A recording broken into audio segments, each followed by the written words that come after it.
넘치는 역사가 있게 하여 주시옵소서. 오 주님께서 이 시간도 사로잡아 주시고 귀한 말씀이 선포될 때에 그 말씀을 아멘으로 받을 수 있도록 우리 모두의 심령 속에 역사해 주시옵소서. 기도하겠습니다. 아멘. 오늘 우리에게 주시는 하나님의 말씀 여호수아 23장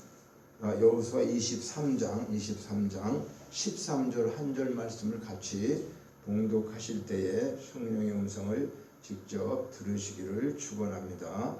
여호수아 23장 13절 말씀입니다. 확실히 알라 너희의 하나님 여호와께서 이 민족들을 너희 목전에서 다시는 쫓아내지 아니하시리니 그들이 너희에게 올무가 되며 덫이 되며 너희 옆구리에 채찍이 되며 너희 눈에 가시가 되어서 너희가 마침내 너희의 하나님 여호와께서 너희에게 주신 아름다운 땅에서 멸하리라. 이 아름다운 새 땅에서 네? 이 아름다운 땅에서 멸하리라. 네. 오늘 이 본문 말씀은 여호수아의 고별 설교라고 할 수가 있어요. 무슨 말이냐면 여호수아가 가나안 땅을 이제 다 점령하고 난 다음에 마지막 나이가 먹고 23장 1절에 보면 이렇게 말하고 있어요. 여호와께서 주의 모든 원수들로부터 이스라엘을 쉬게 하신지, 그렇죠? 안식하게 하신 오랜 후에 여호수아가 나이가 많아 늙은지라. 이제 무슨 말이죠? 여호수아도 이제 늙었다는 거죠. 그래서 이제 살 날이 얼마 남지 않았다. 그래가지고 지금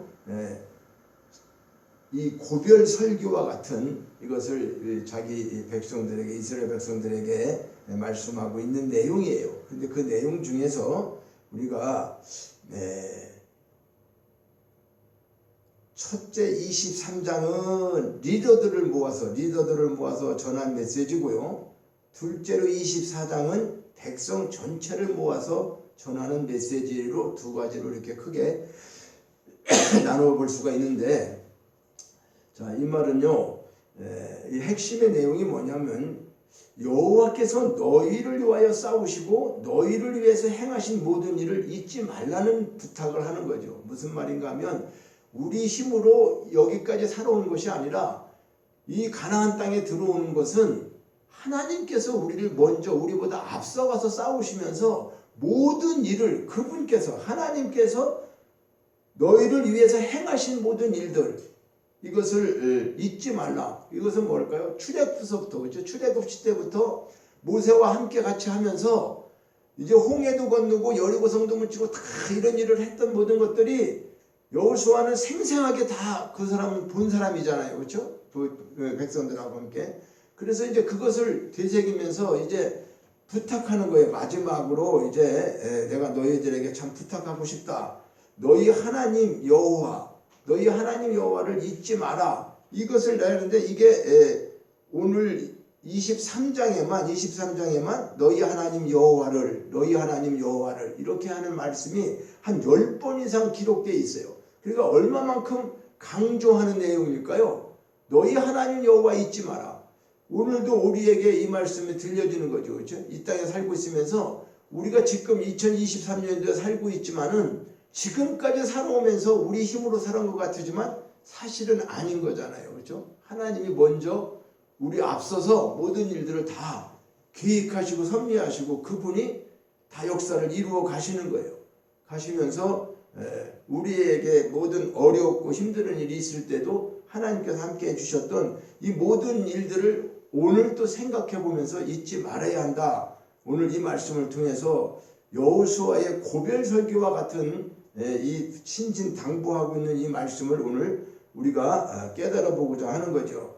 그래서 물론 이 23장 오늘 리더에게 말하는 이 전한 메시지는 리더라고 하는 것은 뭘 얘기할까요? 오늘로 말하면 이제 뭐 교역자, 장로, 뭐 권사, 집사, 그렇죠? 안수집사 이렇게 직분을 가진 사람들, 그걸 이제 교회에 이런 직분을 가진 사람들을 핵심 리더 그룹이다 그렇게 하죠, 그렇죠? 물론 차별이 있는 건 아니에요. 사람 차별이 있지 않는데 리더다 그러면 어떤 모임에, 그렇죠, 모임에 중심적으로 이렇게 이제 함께 하는 그런 사람들을 그룹이라 말할 수 있는데, 성경은 말이죠, 구약은 두 가지를 이야기를 하고 있어요. 사실 성경 구약을 요약해 보면은 두 가지예요. 왜냐하면 율법을 통해서 이루어진 거기 때문에 하나님 말씀을 순종하면 복을 받고 불순종하면 저주를 받는다.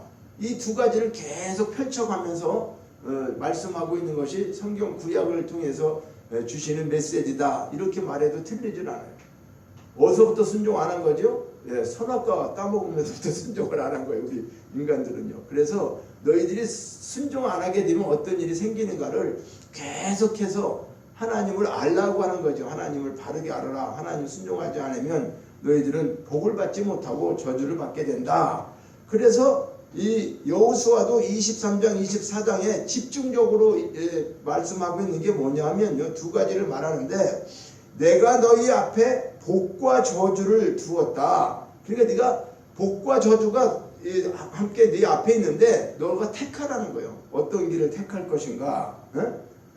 24장 15절 보면요, 24장 15절 한번 봅니다. 15절에 보면은 만일 여호와를 섬기는 것이 너희에게 좋지 않게 보이거든 너희 조상들이 강 저쪽에서 섬기던 신들이든지 또는 너희가 거주하는 땅에 있는 아무리 족속의 신들이든지 너희가 섬길 자를 오늘 택하라 그러잖아요. 그렇죠? 그러면서 오직 나와 내 집은 여호와를 섬기겠다 이렇게 말하죠. 그러니까 복과 저주가 우리 앞에 있는데, 복과 저주를 너희들 앞에 두었는데 너 그냥 복 받기 위해서 옛날에 신들을 섬기든지, 쉽게 얘기하면은 나는 우리 가족과 함께 그저 여호와만 섬길 것이다. 너는 뭘 택해서 섬기겠느냐? 이렇게 얘기하는 거죠. 그렇죠? 나와 내 집은 여호와를 섬기겠다.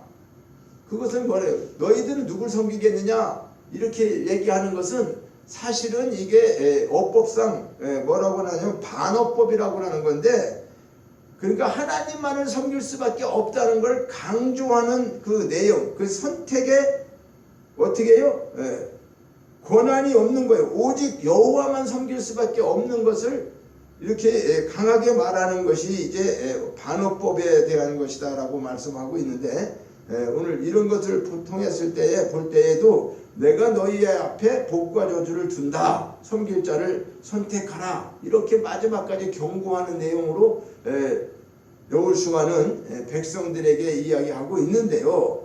지난 주일도 우리가 신명기 28장을 통해 가지고 순종과 불순종에 대한, 복과 저주에 대한 말씀을 전했어요. 그런데 모든 것은 어떻게 해요? 하나님이 주관하시고 있는 것을 믿어야 된다고 그랬잖아요. 그렇죠? 그러니까 하나님이 주관하시는 것을 믿는 것이 순종보다 뭐다? 앞서는 것이다. 그러니까 믿음이, 하나님이 주시는 믿음을 먼저 가져야지만 순종하게 된다, 그런 말이죠. 그래서 진정한 순종은 믿음이 있어야지 한다 그런 거죠. 믿음이 있어야 할 수 있다라고 했어요. 그래서 순종해야 믿음이 생기는 게 아니라, 순종해야 믿음이 생기는 게 아니라 하나님이 주시는 믿음이 있어야 하나님의 말씀에 순종할 수 있다라고 하는 것을 지난주에 강력하게 말씀했어요. 그러니까 28장도 신명기 28장이 우리가 알다시피 거기 전체를 순종하면 복받고 불순종하면 저주받고 이런 걸 쭉 계속해서 기록해 놓은 거지만은, 그것이 그냥 우리가 복을 받기 위해서 순종하는 그런 게 아니라고 했죠. 우리가 하나님을 알아야지만, 그죠? 하나님이 하신 일, 하나님의 은혜, 이런 모든 것을 깨달아 알을 때에 그 믿음을 가지고 우리가 순종하게 되는 것이다. 그런데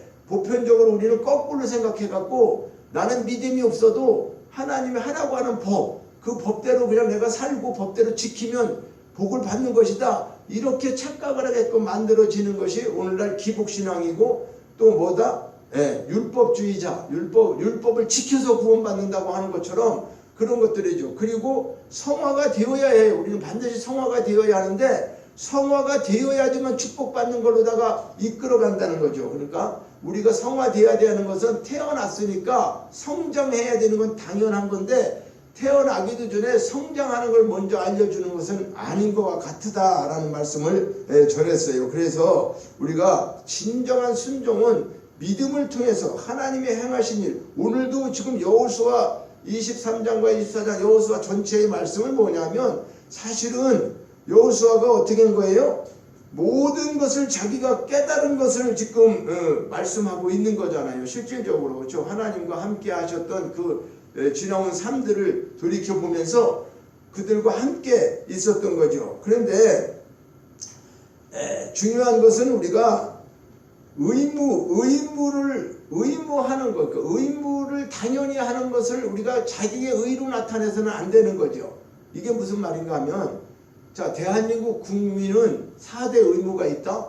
뭐 교육의 의무, 국방의 의무, 납세의 의무, 뭐 근로의 의무 이런 게 있으면은 이것을 말이죠. 내가 세금을 잘 내. 세금 잘 낸 것이 그게 뭐 자기 의가 되는 걸까요? 그건 아니잖아요. 그렇죠? 국민으로서 내야 되는 세금 잘 내는 게 당연한 거라고 말이죠. 그런데 뭐 내가 일 열심히 하고 있고 이런 모든 걸 그 4대 의무를 잘한다. 물론 잘하는 것이 당연한 거죠. 그런데 그게 내 의가 돼서는 안 되는 거. 이거는 교회에서도 마찬가지잖아요. 우리가 신앙생활을 헌금을 하든 또 우리가 말씀을 하든 봉사를 하든 뭐 하든 간에 하나님 앞에 우리가 해야 되는 의무, 그렇죠? 성도가 가져야 되는 의무를 잘하는 것은 그냥 당연한 것을 하는 거란 말이죠. 그런데 그것이 잘못돼서 나의 큰 의가 되고 그런 것들이 내세우게 되는, 그러니까 의무가 나의 의가 되면 안 되는 거죠. 그렇죠? 해야 되는 의무가 내가 어떤 의로운 그것이 나타나게 되는 것은 아니다고 말이죠. 그런데 이 문제는 우리가 복에 대한 언약만 실현되는 게 아니라 저주의 언약도 실현된다고 하는 것을 우리가 깨달아야 돼요. 성경에는. 그러니까 하나님은 복과 저주를 같은 방편으로 사용하시는데 결국은 하나의 방법으로 우리를 사랑하셔서 그 두 가지를 같이 쓰신다는 거예요. 자, 이 말은 조금 어려울 수 있는데요. 복과 저주가 하나님이 사용하시는 거예요. 두 가지를. 한쪽에 복, 저주. 그런데 이 두 가지를 합쳐서 결론적으로 뭐 때문에? 우리를 사랑하기 때문에 두 가지를 사용하신다. 이게 하나님의 말씀인데 어떤 사람들은 이런 말을 하면 이런 생각이 들지 않겠어요? 아니, 하나님의 속성이 사랑이라고 하면서 복과 은혜를 주시는 것은 이해가 되는 거죠. 그렇죠? 하나님이 사랑이니까. 그런데 저주를 하신다고 하는 이유는 사랑하고는 전혀 관계가 없는 것 같아서 이게 지금 이해가 안 되는 거예요. 그러니까 우리가 이것을 잘 이해하지 못하기 때문에 이제 그런데 하나님의 징계와 진노와 심판, 징계, 진노, 심판이 또한 사랑의 중심 사상이다. 이렇게 볼 수가 있어요. 이 말은요, 히브리서 12장 8절에 가면은 징계가 없으면 사생자여 친아들이 아니다 그러는 거예요. 하나님이 그러니까 잘하든 못하든 가장 저주가 어떤 거예요? 네 맘대로 하라고 그냥 내버려 두는 거. 이게 가장 큰 저주를 받는 거죠. 왜냐하면 잘못하든지 잘하든지 그냥 네 맘대로 내버려 줘. 이것이 로마서에 가면은 하나님을 두기 싫어하는 사람들, 하나님 없다고 자기 맘대로 살아가는 사람들이 내버려 뒀더니 마지막에 그들이 어떻게까지 가요? 동성애까지 가는 것을 로마서에서는 말씀하고 있어요. 자, 그래서 이렇게 우리는 하나님의 징계, 진노, 심판도 하나님의 사랑이라고 하는 것을 정확히 깨달아야지만 되는데 그렇지 못하니까 문제가 있다는 거죠. 그래서 자, 여호수아의 고별사는 출애굽 광야 40년과 그렇죠. 출애굽에서 광야 40년 생활과 또 이스라엘들이 어떻게 해요? 함께 살았던 거죠. 그렇죠. 같이 이스라엘 백성들과 여호수아가 함께 출애굽해가고 40년 동안 광야에서 같이 살았잖아요. 그러니까 가나안 정복 전쟁, 가나안 땅까지 들어가서 이 모든 것을 여호수아는 어떻게 해요? 처음부터 끝까지를 다 알고 있는 거잖아요. 그게 체험하고 경험한 거예요. 그렇죠? 그러니까 같이 경험하고 체험한 이것은 어떤 사람들이 이야기하는 말보다 어떻게 해요? 그 백성들에게는 살아있는 교훈의 말씀이 되는 거죠. 이 말은 뭘까요? 우리가 같이 힘들게 생활을 했어. 만약에 첫사랑 교회에 지금 성도들이 이렇게 없지만은 어떻게 될까요? 어렵고 힘들 때 집사님이 계셔서 많은 적이 있다 그러면 먼 훗날도 그렇죠. 먼 훗날 우리가 시간이 지났을 때에 저에게 감정도 남아있는 게 있을 거고 사모가 느끼는 것도 있고 또 집사님이 느끼는 것도 있지 않겠어요. 세월 지나고 난 다음에 그러면 그때에 그렇죠. 그때에 어려웠던 거 그때에 또 뭐 조금 기억났던 일들 뭐 이런 모든 것들도 쉽게 얘기해서 어떤 지나가는 사람이 얘기해 갖고는 그걸 이해가 잘 안 되지. 첫사랑 교회가 어쩌다 하는 거 알고 직접 여기서 몸 담고 있었던 사람들은, 예배를 드리고 했던 사람들은 어떻게 해요? 더 마음에 다 있는 거죠. 그렇죠? 마음에 다 와 있다는 거죠. 그러니까 이렇게 이제 이 고별 설교와 같은 여호수아의 오늘 이 말씀을 통해서 마지막 권면을 어떻게 무슨 권면을 하고 있는가? 백성들하고 리더자에게 여호수아는 어떤 권면을 하느냐 말이에요. 같이 지금 뭐죠? 출애굽해서 같이 광야 생활했고 같이 어려움을 다 겪었어요. 겪었는데 너희들에게 내가 당부할 게 있다는 거죠. 그리고 내가 쉽게 얘기하면 경고할 것이 있다. 이런 이제 말씀을 이제 하게 되는 거죠. 그래서 첫째로 하는 말이 뭐냐? 하나님의 말씀을 순종하라. 이렇게 지금 말하고 있는 거예요. 하나님의 말씀을 순종하라고. 자, 이 권면은 자신이 하나님과 더불어 교제하면서 하나님께서 맡겨주신 사역을 어떻게 해요? 감당하는 과정에서 얻은 체험적인 교훈이죠. 그러니까 3절로부터 6절을 보면 하나님의 말씀을 순종하라고 하는 것을 말씀하고 있어요. 네? 이렇게 23장 3절로부터 보면은, 자, 6절에서 보면 이렇게 너희는 크게 힘써서 모세의 율법책에 기록된 것을 다 지켜 행하라. 그것을 떠나 우로나 자로나 치우치지 말아라. 이 6절까지 보면서 계속해서 얘기하는 하나님 말씀을 치우치지 말고 순종하라. 이렇게 이제 권면하는 거예요. 왜 그럴까요? 이스라엘 백성들이 불순종하는 걸로 인해 가지고 광야에서 그렇게 연단을 많이 받은 사실을 그는 어떻게 해요? 잘 알고 있기 때문이죠. 그렇죠? 그래서 하나님의 말씀을 순종하는 자가 하나님의 도우심을 받게 되고 하나님으로부터 어떻게 해요? 모든 약속, 그 은혜를 받는 것을 여호수아는 잘 알고 있기 때문에, 야, 지금까지 하나님이 우리를 인도하신 걸 보면은 그저 하나님 말씀 앞에 순종하는 것밖에 없어. 순종하는 자에게는 하나님께서 계획하시고 모든 것들을 어떻게 해요? 축복해 주시고 하는 걸 다 우리가 그 은혜를 느낄 수가 있었는데, 불순종해서 받은 것은 너무나도 정말로 저주와 같은 일들을 했다. 그러니까 이 여호수아가 말하고 있는 것은 신앙 경륜에서 나온 거죠. 그렇죠? 자기가 다 느끼고 한 거를 이제 마지막에 우리가 유언과 같은 말을 할 때 자녀들에게 무슨 말을 할 수 있을까? 그렇죠? 예, 여러 가지 이야기가 있겠지만은 각자 사람마다 다르지 않겠어요? 내가 오늘 죽는다. 그러면 교회에 대해서는 뭐를 얘기할? 부인에 대해서는, 자녀들에 대해서는 뭔 얘기를 할까? 그죠? 각자가 다르지 않겠어요? 그래서 오늘 여호수아는 하나님 말씀에 순종하라고 하는 말을 먼저 이렇게 권면하고 있다는 거죠. 그래서 여호수아의 신앙 경륜에서 나온 얘기인데, 그는요 가나안 정복 당시에 정탐꾼 12명과 함께 갔었죠. 그렇죠? 여호수아와 갈렙도 가서 12명이 갔는데 10명의 정탐꾼들은 가나안 땅은 정복할 수가 없다. 거기 불가능한 거다. 우리는 거기 들어갈 수가 없다. 이렇게 부정적인 보고를 했죠. 그런데 여호수아와 갈렙은 긍정적인 말을 했고, 민수기 13장 30절에 나오는 말씀이죠. 그런데도 그렇게 자기들이 불신임했는데도 불구하고 하나님께서는 어떻게 했어요? 그 부정적인 보고를 하는 그들이 있었지만은 자기 백성들에게 주시기로 약속한 가나안 땅을 어떻게 해요? 하나님이 주셨죠. 그러니까 하나님은 우리가 반대한다고 해서 하나님 뜻이 안 이루어지는 건 아니에요. 그런데 그게 이루어질 때에 축복을 받는 사람이 있고 축복을 받지 못하는 사람, 참여하는 자와 참여하지 못하는 사람이 있다고 하는 것을 반드시 알아야 되는 거죠. 그러니까 우리의 하나님께서는 그 자기의, 그러니까 우리 인간의 힘으로는 결코 가나안 땅을 들어가서 점령할 수가 없는 그런 상황인데, 하나님께서 약속하셔서 하나님 말씀에 순종한 사람들은 어떻게 해요? 그곳에 들어가게 된 거예요. 그러니까 우리 힘으로 들어간 게 아니라 하나님께 순종한 자만 들어간 것이구나 라고 하는 것을 여호수아는 느끼고 깨닫고 그것을 마지막 자기 백성들에게 이야기하는 거죠. 전체를 모아놓고 지금 자기가 이렇게 마지막 고별 설교와 같은 것을 하는데, 지난 일들을 돌이키면서 얘기하는 거 아니겠습니까? 그래요. 그러니까 여호수아는 가나안 정착 사역을 마치고 하나님 은총을 생각하면서 하나님 말씀에 순종하는 길만이 어떻게 해요? 이스라엘의 살 길이다.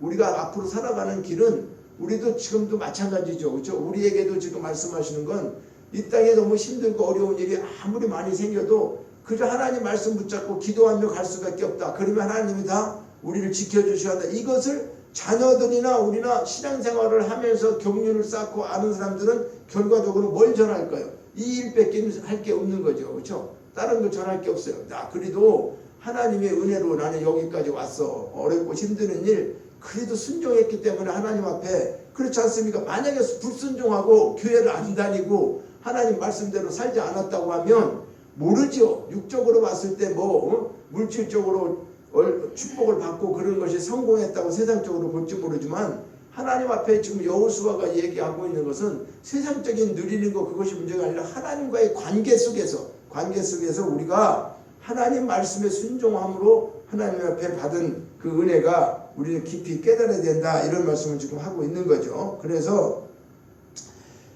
이 말씀의 교훈은 하나님 말씀에 순종하는 것이 하나님의 백성된 자가 살아갈 길이라는 거죠. 그러니까 여기에 기록해 놓은 것은 그 당시에 이스라엘 백성들이 순종하지 못했던 두 사람들을 두 부류를 비교하면서 결론과 같은 이야기를 지금 하고 있는 거죠. 그러니까 우리에게 증거해 주시는 교훈도 하나님 말씀에 순종하는 것이 하나님 백성된 자가 살 길이다. 이것을 지금 말하는 거죠. 그래서 첫 번째로 여호수아가 백성들을 모여놓고 얘기하는 것이 하나님 말씀에 순종하고 사는 길밖에는 없어.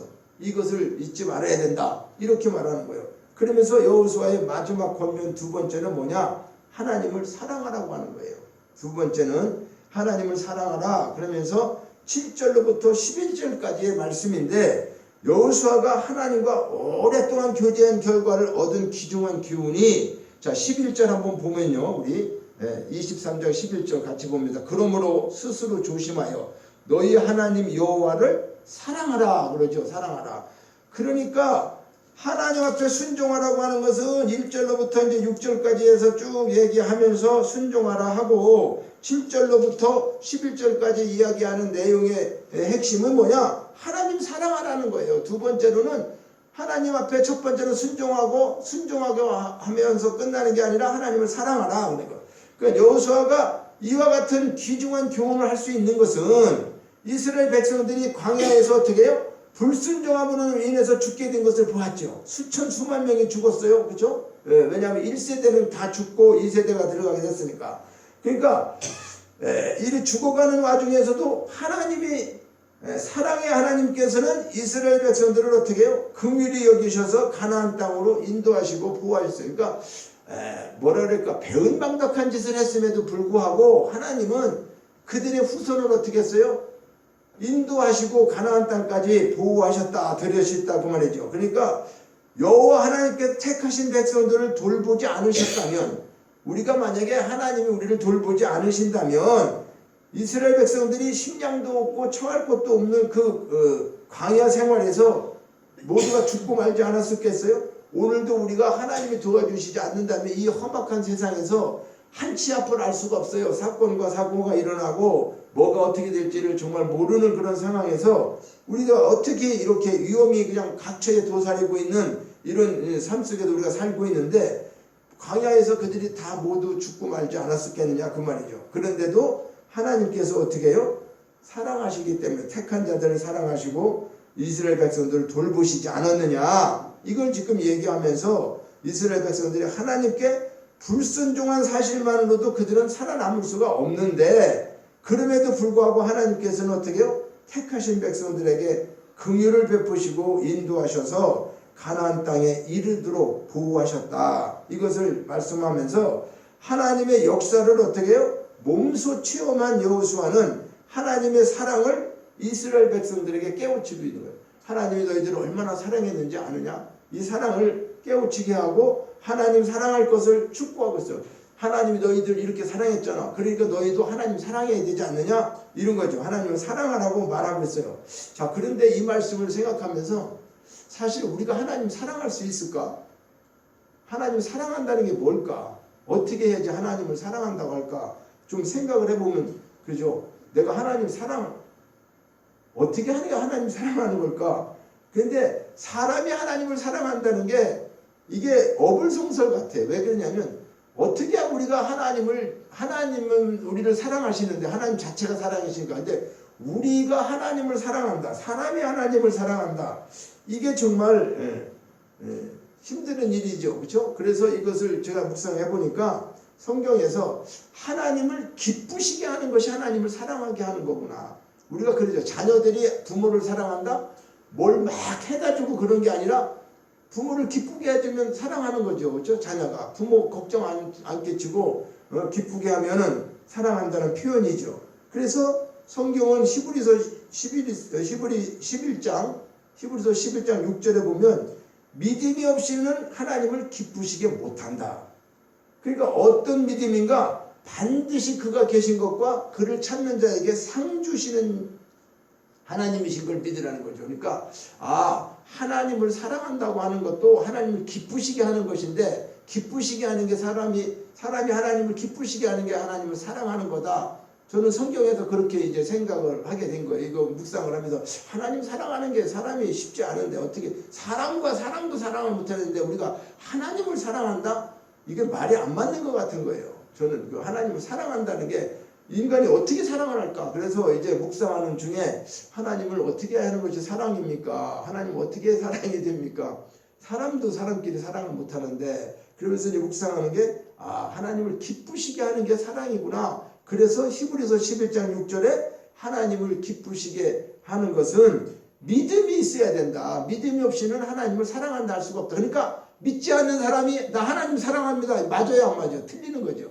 어떤 방법으로 그건 맞지 않는 거죠. 믿지 않는 사람. 그러니까 우선은 예수를 믿어야 되는 거죠. 그렇죠? 믿고 구원받은 하나님의 자녀가 되어야 되는데 그 믿음이 어디냐? 반드시 하나님이 살아계신 거, 하나님이 계신 것을 믿는 믿음인데 아니 지금 하나님 안 계시다고 믿는 사람들이 너무 많지 않아요? 이 세상에는. 그러니까 그리고 그분을 찾는 자들에게 상 주시는 이심을 믿어야 된다. 그러니까 하나님은 어떤 하나님인가를 정확하게 알고 정확하게 믿는 거 그게 어떻게 해요? 그게 하나님을 사랑하고 하나님을 기쁘시게 하는 것이다. 이렇게 성경을 통해서 말씀할 수가 있어요.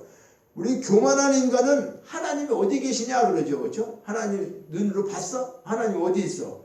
그러니까 지금까지 살아온 모든 게 자기 능력과 자기가 잘나서 성공했다고 살고 있는 사람들이 많이 있잖아요. 그렇죠? 그렇지만 하나님을 사랑하는 자들은 어떤 생각을 가져요? 하나님의 사랑과 은혜가 없었다면 우리는 여전히 죄와 허물 가운데서 죽을 수밖에 없었다는 사실을 잊지 않는 거죠. 에베소 2장 1절처럼 허물과 죄로 죽었던 우리를 살리셨다. 그것처럼 우리는 지금 뭘 잊지 않는 거예요? 하나님을 사랑한다고 하는 사람들은 하나님의 그 사랑과 은혜가 없다고 하면 내가 여전히 죄와 허물 가운데 우리는 죽을 수밖에 없다. 죽었던 자다. 그런데 죽었던 자를 살려주셨는데 이걸 깨닫지 못하면 하나님을 어떻게 해요? 믿는 믿음이 아니죠. 첫째로 깨닫는 것이 그거예요. 그러니까 그 사랑과 은혜에 우리는 어떻게 해요? 그냥 감사할 수밖에 없는 거죠. 그러니까 그 믿음 안에 사는 것을 하나님은 원하시는 것이고 그 믿음 안에 사는 것으로 우리가 될 때에 그저 하나님 앞에 어떻게 해요? 감사하며 사는 게 하나님을 사랑하며 사는 것이 아니겠느냐 그거죠. 하나님 앞에 물론 맨날 감사만 해야 되는 게 당연하지만 어떤 때는 우리가 징계나 진노나 심판 이런 것들이 올 때는 그렇죠. 징계를 당할 때는 하나님 나한테 왜 그래요? 그렇죠? 왜 이렇게 이런 환경 속에서 내가 뭐해요? 이렇게 할 때가 있잖아요. 그렇죠? 그런데 실질적으로 여전히 우리는 때로는 불평불만하고 살지만은 이 진정한 믿음이 와서 깨닫게 되면은 그 은혜를 우리는 감사하지 않을 수가 없는 거죠. 그래서 그 사랑의 표시가 뭐예요? 예배의 삶이라는 거죠. 예배의 삶. 그래서 하나님을 사랑하라고 하는데 여호수아가 여기 하나님 사랑하라 그러면서 어떻게 해라 이렇게 쭉 얘기한 건 아니지만은 이것을 우리가 물론 하나님 말씀에 순종하는 것도 사랑에 속하는 거죠. 그런데 하나님 순종하라, 하나님을 사랑하라 큰 타이틀을 그렇게 얘기하고 있는데 큰 타이틀을 통해서 이제 우리에게 깨닫는 것은 야 너희들이 하나님을 사랑한다고 하면 이렇게 해라 그러는 거죠. 그러니까 이방인들과 혼인도 하지 말고 뭐 이런 여러 가지를 얘기하는 거죠. 그들을 완전히 너희 목전에서 다 쫓아내야 된다.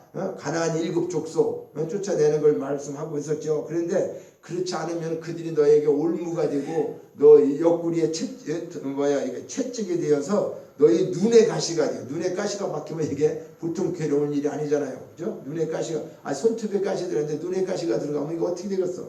그런데 눈에 가시가 되어서 너희가 마침내 하나님 여호와께서 이 아름다운 땅에서 멸하게 된다. 그러니까 이제 이렇게 하라고 얘기하는 거지만은 그러니까 그때 당시는 이제 혼인 같은 거 이방인들과 교제하지 않고 혼인하지 않는 것도 하나님을 사랑하는 거라고 이야기하는 거죠. 이것은 뭘 얘기하고 있느냐 하면 세상과 타협하지 말라는 거죠. 그렇죠? 세 번째는 첫 번째는 하나님의 말씀에 순종하는 것이고 두 번째는 사랑하는 건데 사랑하는 것은 결론적으로 마지막에 가면은 우리가 그 표시는 뭐다? 예배의 삶을 사는 것이다. 그렇죠? 그러니까 사랑을 우리가 하나님을 기뻐하시는 일은 믿음이 있어야지 기뻐한다. 그래 하나님 주신 믿음 가지고 하나님이 살아계신 것과 그분을 찾는 자에게 상 주시는 걸 반드시 믿어야 된다 그랬으니까 이 믿음을 가지고 하나님을 어떻게 해요? 기쁘시게 하는 거. 그러면서 그 사랑과 그 은혜에 어떻게 해요?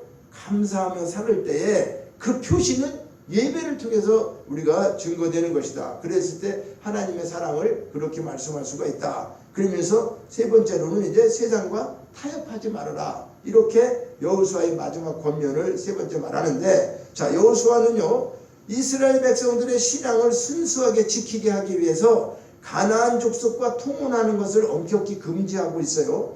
그러니까 당시 가나안 족속들은 많은 우상을 가지고 있었죠. 그래서 또 그들은 어떻게 해요? 결혼 과정에서 우상을 겸하여 섬기는 풍습이 있었다는 거죠.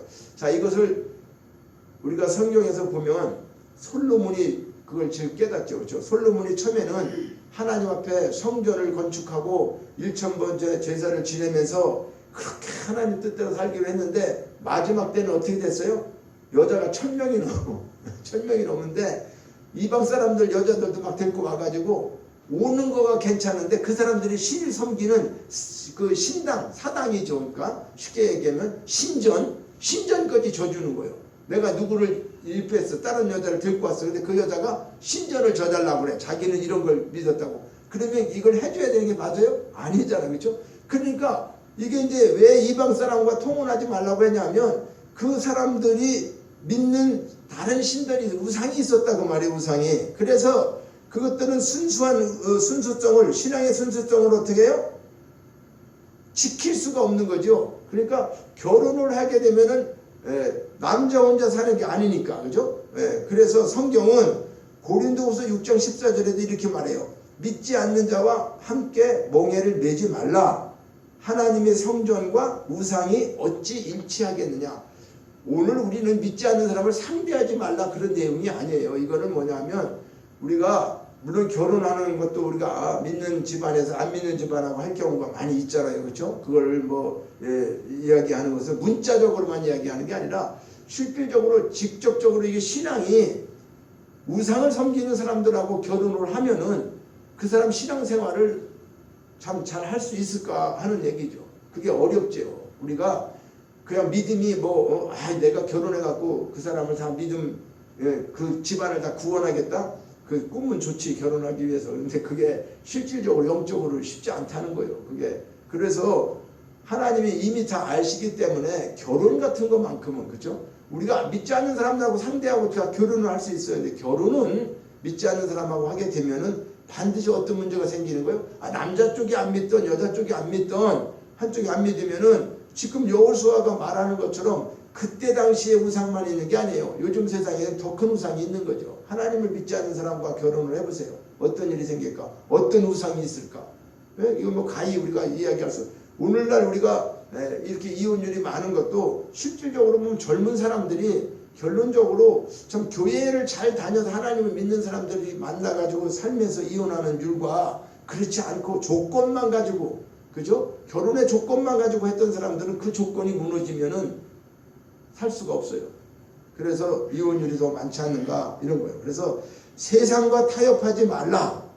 12절과 13절에 말씀하고 있어요. 여기 지금. 그래서 우리는 세상과 타협하지 말아야 된다고 하는 것은 언제나 세상의 유혹과 도전에 우리는 어떻게 해요? 직면해 있죠. 이 세상에서 우리가 그냥 편안하게 갈 수 있는 여건을 만드는 게 아니라 이 세상에는 많은 유혹이 있다는 거죠.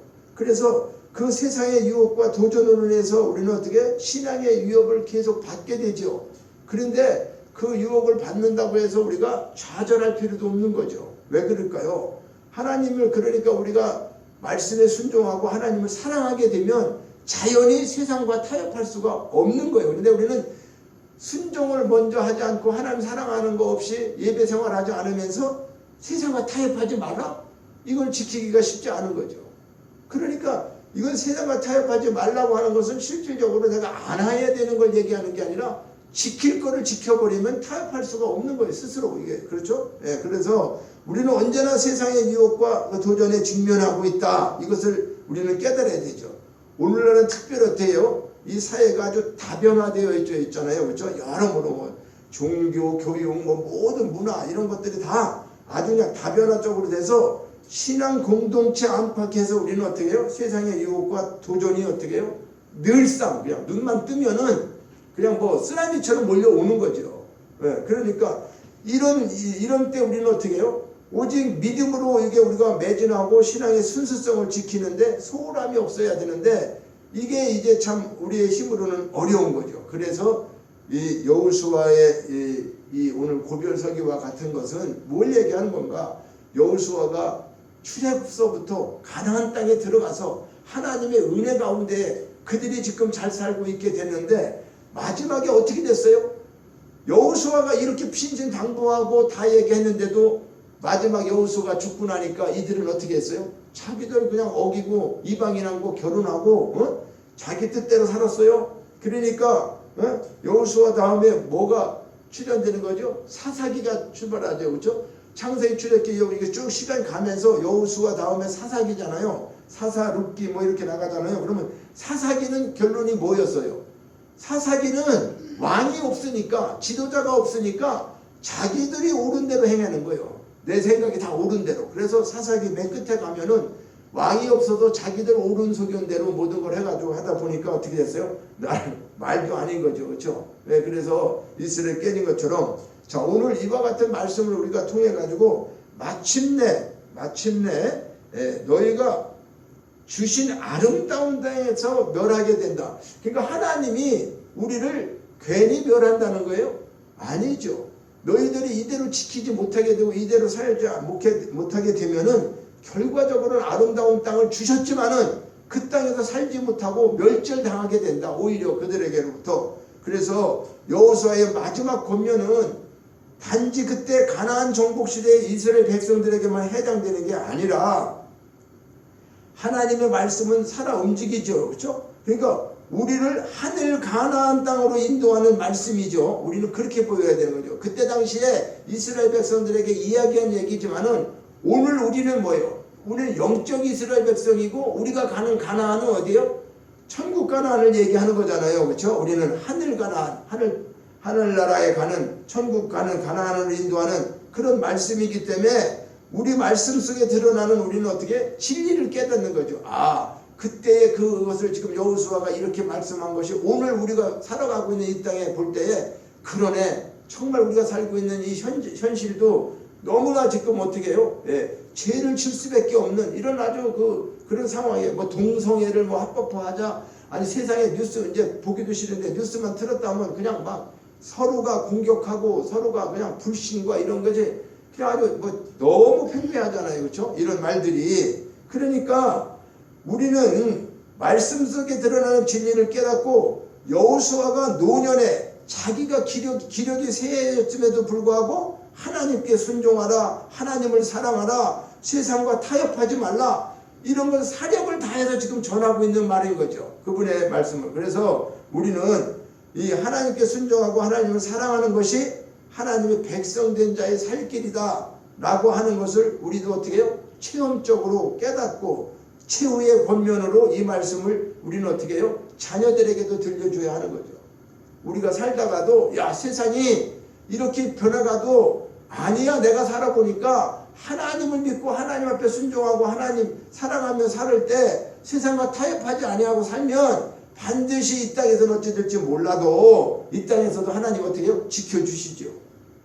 이스라엘 백성들 지켜주셨잖아요. 거기서 불순종한 자들이 다 죽게 된 거잖아요. 그러니까 이것을 최후의 권면을 들려주면서 오늘날 우리도 지도자 여호수아의 마지막 권면을 어떻게 해요? 귀를 기울여서 경청하는 것처럼 하늘 가나안에 이르기까지 하늘에 속한 자의 삶을 사는 성도들이 되어야 한다고 하는 것을 오늘 이 말씀을 통해서 함께 은혜를 나누고자 하는 거예요. 우리가 하늘에 속한 자의 삶은 뭘까?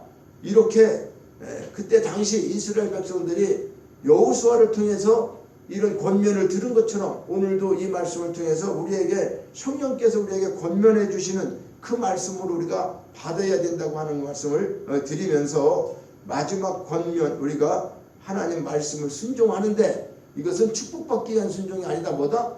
믿음을 통해서 순종하게 되면은 하나님을 사랑하는 것이 되고, 하나님 사랑하는 것은 그분에게 우리가 어떻게 해요? 감사하며 예배의 삶을 사는 것이다. 그렇게 되면 자연적으로 세상이 어떠한 상황이 몰려와도 세상과 타협하지 않는 그런 사람으로 우리가 살아갈 수 있다. 그러면 하늘에 속한 자의 삶을 온전히 살아낼 수가 있다고 하는 말씀을 통해서 이 말씀을 우리가 마음 속에, 심령 속에 걸으면서 하나님께 같은 마음으로 기도하시길 바랍니다.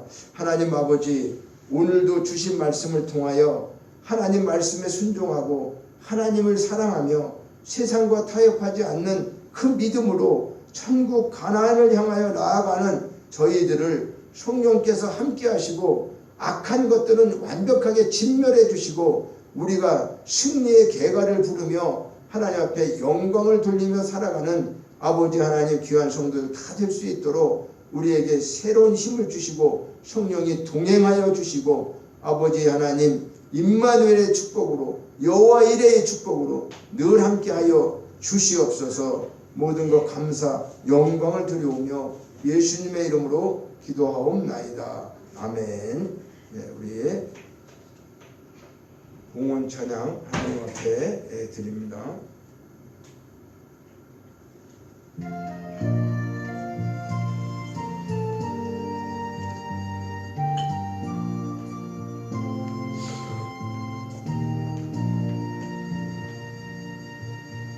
나의 하나님 받으소서.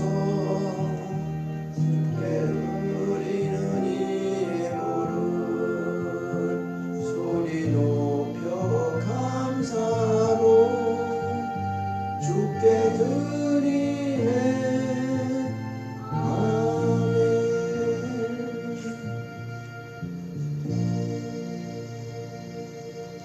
사랑의 하나님 아버지, 감사를 드립니다.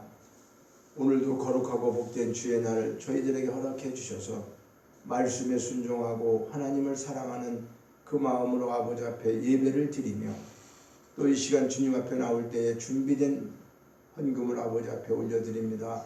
하나님 귀하게 쓰임받게 하여 주시고 또 우리에게 필요한 모든 것들 부족함이 없도록 채워주시옵시고 아버지 하나님 물질을 통해서 생명을 살리는 거룩한 일에 쓰임받을 수 있도록 저희들을 축복해 주시옵소서. 사용되는 곳에도 하나님의 영광이 나타나게 하고 드러나게 하여 주시고 오병이어의 기적으로 역사해 주옵소서. 감사드리고 예수님의 이름으로 축복하옵나이다. 아멘.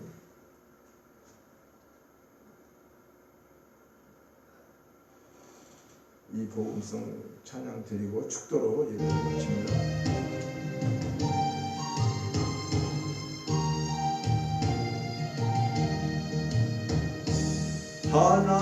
하나님을 아버지라 부르는 자는 좋은 일이 있으리라. 많이 있으리라. 우리 서로 뜨겁게 사랑하면은 좋은 예수리라.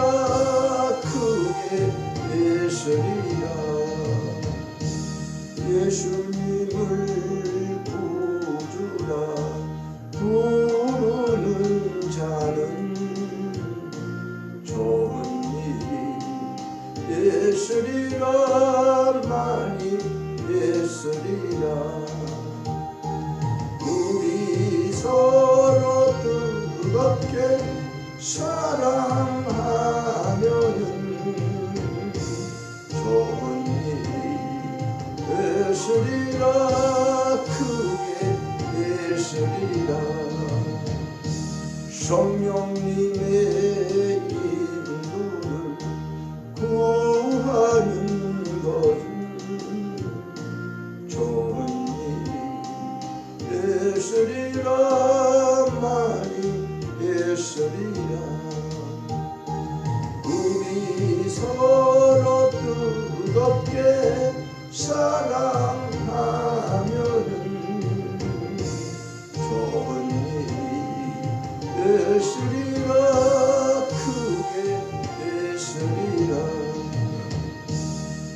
이제는 우리 주 예수 그리스도의 은혜와 하나님 아버지의 무한 극진하신 사랑하심과 성령의 감동과 마유로 충만케 하시는 역사가 오늘도 주의 거룩한 전에서 말씀에 순종하고 하나님 사랑하며 세상과 타협하지 않는 이 말씀 그대로 지키며 살아가기로 다짐하고 돌아가는 저들의 심령회와 저들의 자녀들과 가정과 또 이 첫사랑 교회 위에 이제로부터 영원토록 함께 있을지어다. 아멘. 주여 성령으로 함께하여 주시옵소서. 주여 축복해 주시옵소서.